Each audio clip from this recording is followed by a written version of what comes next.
சர்ச்சைக்குரிய மிதக்கும் ஆயுதக் கப்பலான எம்.வி. அவன்கார்ட் கப்பலை கையகப்படுத்துவதற்கு 3 கடற்படை அதிகாரிகள் அனுப்பப்பட்ட போது பாதுகாப்பு அமைச்சின் உத்தரவுகள் குறித்து தாம் அறிந்திருக்கவில்லை என ஸ்ரீலங்கா கடற்படை கூறியிருந்தது.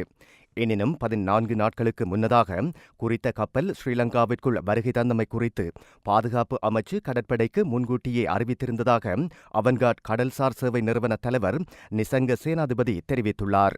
எம்.வி. அவன்கார்ட் கப்பலில் உள்ள ரக்னலங்கா பாதுகாப்பு நிறுவனத்தின் ஆயுதங்கள் மற்றும் வெடிபொருட்களை காலியில் உள்ள அதன் ஆயுத களஞ்சிய சாலைக்கு மாற்றுவதற்கு கடந்த ஆண்டு அக்டோபர் மாதம் 6ஆம் திகதி பாதுகாப்பு அமைச்சு அனுமதி வழங்கியதாகவும் நிசங்க சேனாதிபதி குறிப்பிட்டுள்ளார்.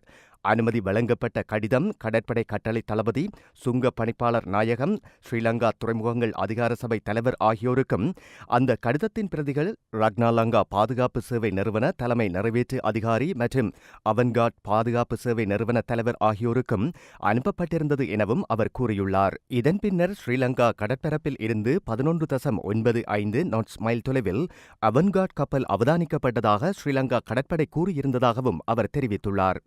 கடலில் இருந்தபோதே குறித்த கப்பலை அவதானித்ததாக கடற்படை கூறியுள்ளதாக சுட்டிக்காட்டியிருக்கும் நிசங்க சேனாதிபதி, எவ்வாறாயின் அவன்கார்ட் கப்பல் 11.95 கடல் மைல் தொலைவில் உள்ளதை சரியாக எவ்வாறு கணித்திருக்க முடியும் என கேள்வி எழுப்பியுள்ளார். இது தவறாக வழிநடத்தும் அறிக்கையொன்று எனவும் அவன்கார்ட் கடல்சார் சேவை நிறுவன தலைவர் நிசங்க சேனாதிபதி குறிப்பிட்டுள்ளார். இதனிடையே சர்ச்சைக்குரிய மிதக்கும் ஆயுத களஞ்சிய கப்பலின் கேப்டன் மாலுமி மாத்திரமே என சுட்டிக்காட்டியுள்ள எம்.வி. அவன்கார்ட் கப்பலின் கேப்டன் சார்பாக முன்னிலையாக இருக்கும் சட்டத்தரணி சம்பத் மெண்டிஸ் கூறியுள்ளார். குறித்த கப்பலில் இருந்த ஆயுதங்கள் ரக்னாலங்கா நிறுவனத்திற்கு சொந்தமானவை எனவும் அதற்கு பொறுப்பான அதிகாரிகள் கப்பலில் இருந்த போதிலும் அவர்கள் கைது செய்யப்படவில்லை எனவும் அவர் சுட்டிக்காட்டினார்.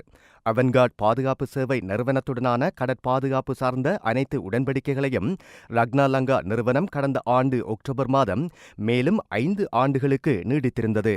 தற்போதுள்ள அரசாங்கத்தால் நியமிக்கப்பட்ட பணிப்பாளர் சபையின் அனுமதியுடனேயே இந்த உடன்படிக்கைகள் கைச்சாத்திடப்பட்டிருந்தன. ரக்னாலங்கா நிர்வாகத்திற்கு மேலதிகமாக திரைசேரி மற்றும் பாதுகாப்பு அமைச்சின் உறுப்பினர்களும் ரக்னாலங்கா நிறுவனத்தின் பணிப்பாளர் சபையில் இடம்பெற்றிருந்தனர் எனவும் சுட்டிக்காட்டப்பட்டுள்ளது.